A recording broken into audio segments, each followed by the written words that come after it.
Welcome to Behind the Line, where we pull back the curtain on the challenges facing first responders and frontline workers.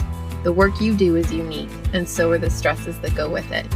Join me as we tackle key issues to reduce risks for burnout, and as we work to support you in doing the job you love without sacrificing being the kind of person you want to be. Hey there, and welcome back to Behind the Line. I'm your host, Lindsay Faas. If you're new to Behind the Line, what you should know about me is that I'm a clinical counselor specializing in trauma therapy. And after over a decade working with first responders and frontline workers around issues like burnout, compassion fatigue, PTSD, and related OSIs, I have become a passionate wellness advocate and educator for those who sacrifice so much for our communities out on the front lines. Behind the Line is a place for us to talk about the real life behind the scenes challenges facing you on the front lines. I created this podcast with the hope of bringing easy access to skills for wellness, allowing you to find greater sustainability both on the job and off. We are opening up a new series today, and I am so glad you're here with me. Since starting this podcast, one of the most frustrating things I hear all too often is that as frontline workers, you're told to be aware of trauma, to be looking out for PTSD, to be on alert that you are at higher risk for stress-related mental health concerns, but then never being told what to look for, not knowing what exactly PTSD looks like, feels like, how to know when there's a problem before it's so bad that you can't convince yourself to get out of bed and face the world. That trend is so very concerning to me. While I know we've made gains in reducing the stigma of mental health concerns, and that things like therapy are being made more accessible and are encouraged more by workplaces now than ever before in history, what does any of that matter if we aren't equipping people with the basic knowledge of what the hell to look for? How can we expect people to get support and do the work to help themselves if they don't even know there's a problem? This stood out to me most starkly a while back, and I've referenced it a number of times on this show since then, when Jen Pound came on and talked about her PTSD symptoms manifesting physically. She felt sick, like she had a bad flu that she just couldn't shake. No one told her what to look for. Despite posters from occupational health that said to be watchful for indicators of occupational stress injuries, no one clarified what exactly to be on watch for. So it went on and on and on, untreated, assumed to be some kind of bug, until it got so bad that it could no longer be chalked up to the flu. And by then, the damage was so severely done that it becomes a totally different kind of ballgame to try to play out. I hate this. I hate that this is a thing. I hate that you are trained to identify markers of mental health concerns in those you serve, but aren't trained to look for your own. Whose brilliant idea was that? So during this series, we're going to talk about some of the hallmark concerns that show up in people who are exposed to trauma and high stress experiences. We will also talk about some of the less hallmark, but equally need to know pieces to be aware of. Of all of the series I have done on this show, this one is among the most important, and I hope that you will listen, use what we talk about, and please, please, please help others working alongside you by sharing it as far and wide as you possibly can. This, you guys, is the stuff that can help us turn the tide on so much of what is plaguing frontline workplaces. We can make it different, but I need your help. Today, I want us to talk about hypervigilance. Hypervigilance is the word we use to describe the feeling of being on high alert. That feeling when your body feels tense and activated, ready to do what it needs to do to keep you or others safe.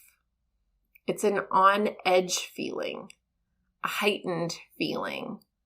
I often describe it as an angsty feeling. When we are in vigilance, there are a number of changes that happen for our brains and bodies. This state is the readiness that would, in a stress-inducing situation, give way to fight, flight, freeze, or fawn responses. When we feel it, muscle tension increases, blood flow changes, body temperature changes, breath rate and heart rate both change. Our senses will tend to feel heightened, looking and listening for indication of threat. Our brains will tend to get super focused, scanning and assessing. That's vigilance. But what about hypervigilance? Well, this is vigilance on speed. It's an activated state that carries with us, regardless of the scenario. It's extra, beyond what we need and beyond when we need it. When nothing stressful or threatening is happening, it is energy directed to waiting for something that frankly isn't coming. More often than not, it's wasted energy, and it's ridiculously depleting. Why would your brain want you to be on edge when you're having a bubble bath or trying to fall asleep under your comfy blankets or when you're sipping your coffee in your favorite chair in the morning? Well, because stress and trauma generalize. What that means is that our brains expand stressful and traumatic experiences in an effort to protect us, not just from bad things that have happened, but also from any possibly affiliated things, even in close proximity to a thing that's happened. And they think a great way to serve you is by having you ready for anything all of the time. Some people would talk about this as triggering, and they are connected. A trigger is exposure to something that our brain has associated with a traumatic experience, whether consciously or not.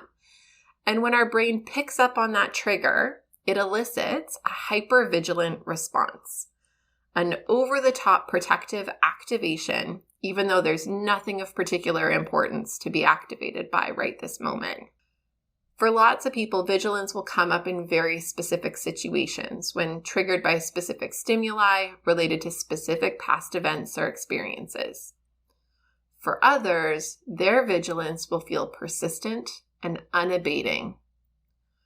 The thing about hypervigilance is that, number one, it's not natural. And number two, it's not helpful.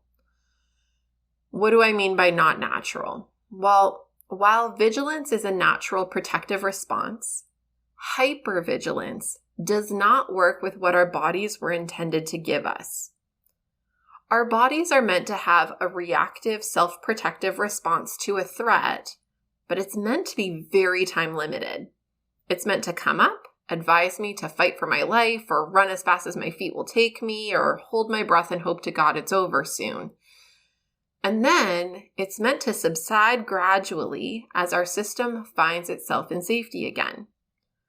Our brains and bodies didn't plan for being in persistent threat, where safety is never known or felt. They aren't meant to run in this state all the time. The energy cost is way too high, and the depletion connected to it is immense. Which is why for many people who live in this state, they struggle with fatigue, irritability, feeling like they have a short fuse. The vigilance burns the wick so short that there isn't much left to work with. Think of it kind of like your computer's CPU. If you have a couple of things running, in the background and you're working on a Word document and you've got the things that it's normally intended to do, it runs pretty smoothly.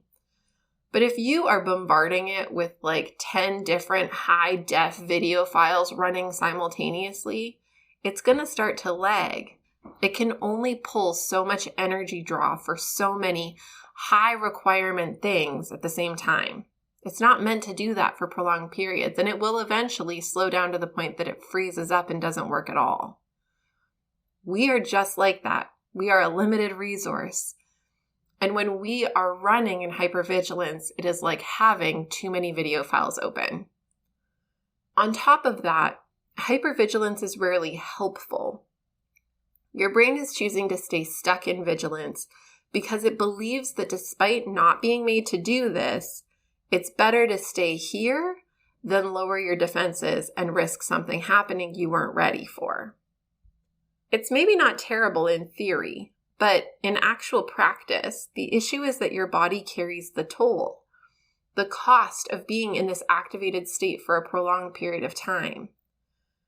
It actually becomes less responsive, less capable of thinking and problem solving and handling something if a threat did end up popping up. The cost is more than whatever benefit it generally offers, and it can dramatically reduce our capacity to manage through a stressor or traumatic experience because we're walking into it so very depleted rather than with our best skills and capacities intact. Now, we've been naming that so much of this happens without feeling like there's a lot of conscious choice to it. Your brain and body are mapping these things without your vote, and it often feels like you're just along for the ride. It's the worst ride ever. So how do we take the reins and get off the ride? Well, 2 things and 1 caveat. Behind the Line is sponsored by Beating the Breaking Point. Beating the Breaking Point is a 7-part online training program designed specifically for first responders and frontline workers, and tailored to fill the gaps in your training to support resilience and sustainability. Whether you're new to the work and wanting to cultivate tools to prevent burnout, compassion fatigue, and related concerns, or you are deep into your years on the job and have gone a few rounds with burnout and other mental health challenges, this program offers the foundational pieces you need to support personal and professional wellness for the long haul. You are a helper. You love your work and you sacrifice a lot. Investing in you and your sustainability is the best gift you can give yourself and those who lean on you. We make this program as risk-free as possible by offering a limited money-back guarantee to ensure that it's a fit for you. If you enjoy Behind the Line, you are going to love this program. Google Beating the Breaking Point Lindsay and find everything you need to get started, or use the link in the show notes. Now, back to the episode. First, opposite actions. At the start of this episode, I described some physiological ways that your body reacts when it moves into vigilance. To train our bodies that they don't need to be in that state right now, we have to help them go back to homeostasis. That place we're in when we are safe and chill and fine. When you think about the things your body does when it becomes vigilant, your goal is to do the opposite. So, if you get tense, shake your muscles out. If your extremities get cold, squeeze your hands into fists to get the blood moving back into them. Scrunch your toes in your shoes to do the same thing. If your breathing gets short and fast, challenge yourself to lengthen and deepen each breath. If you tense down into tight, closed-off posture, try to stand with your feet firmly on the ground and stretch out to take up space. By putting your body in the opposite of what vigilance demands of it, you are making your brain think about whether it really needs the vigilance right now. You are coaxing it into the possibility that you are more safe than it thinks, and you are training your brain to gradually recognize the difference between threat and safety. The big trick here is consistency. When you do it consistently, you can train your brain to adjust how it interprets and interacts with stress and small triggers.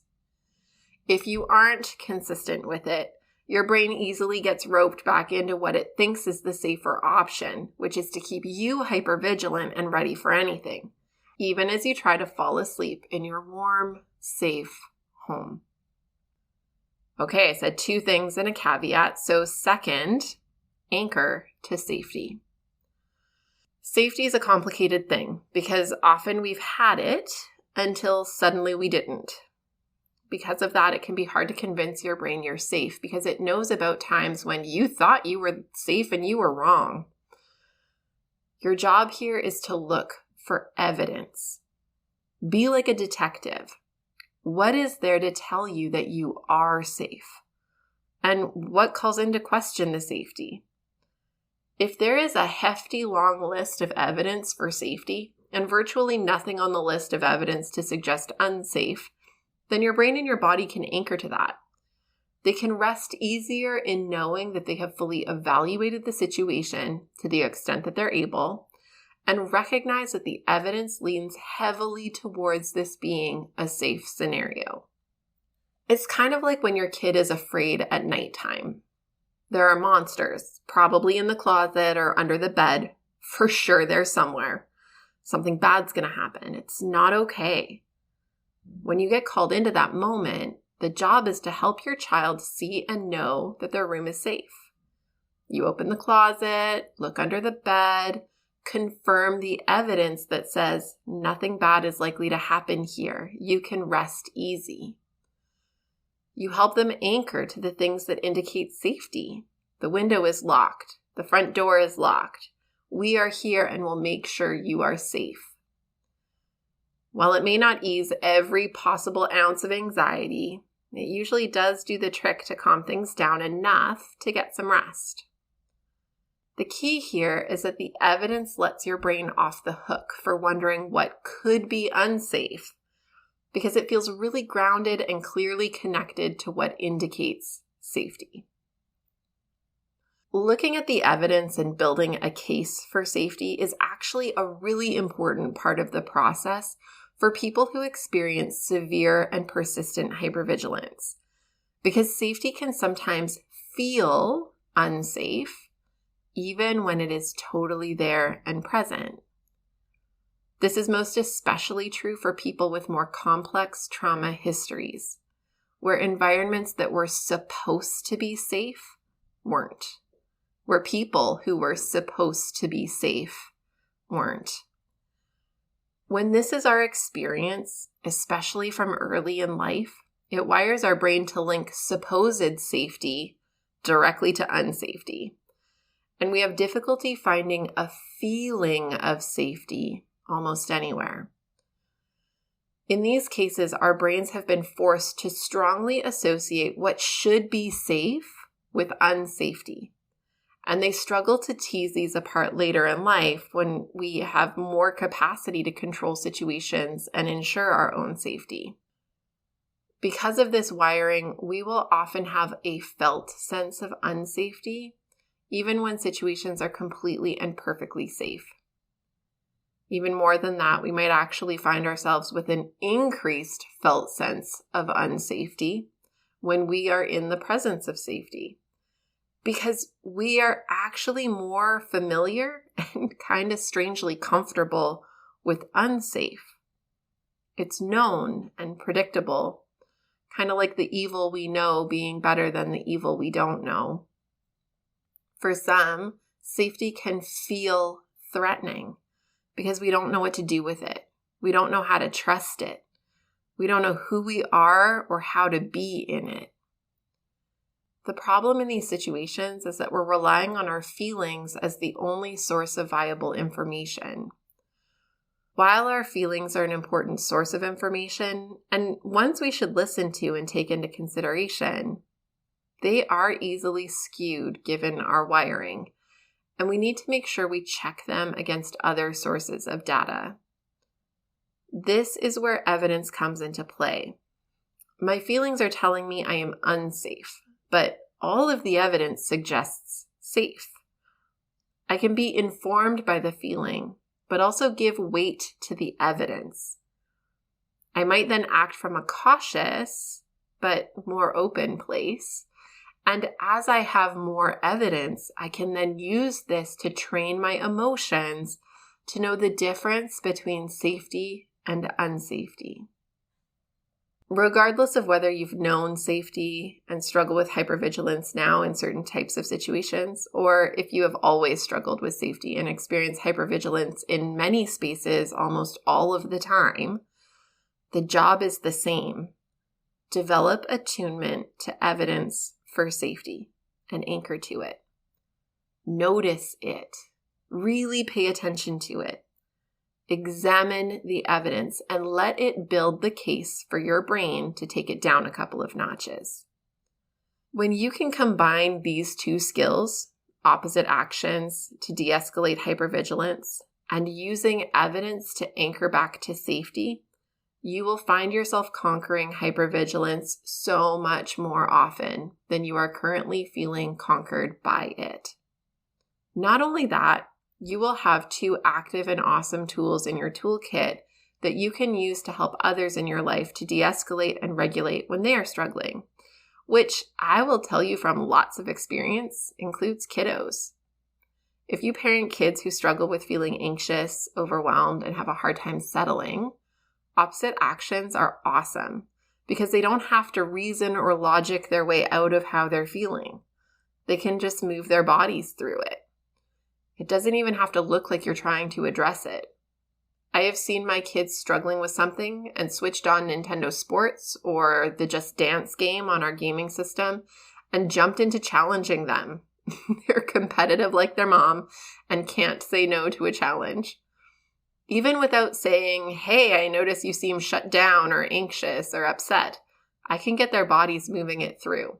And then I often find that after that, their brains are way more able to talk through the problem because it's not all stuck in their bodies anymore. Vigilance impacts everyone, but hypervigilance is next level. We're not meant to stay in that state of activation for any length of time.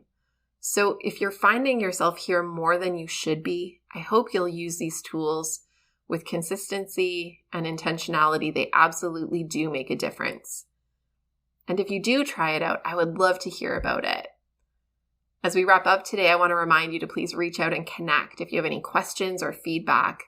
You know I love hearing from you and shaping this podcast to echo your needs and interests. I love hearing about what you're working on and how you're using what we talk about on the show. You can find me on Facebook and Instagram at Lindsay A. Faas, where you can follow me or tag me, or you can email me at support@thrive-life.ca. To those who love this podcast and share about it to those you know, I just want to continue to say a huge thank you. I so value you helping us to make a difference for other frontline helpers who risk so much to serve our communities.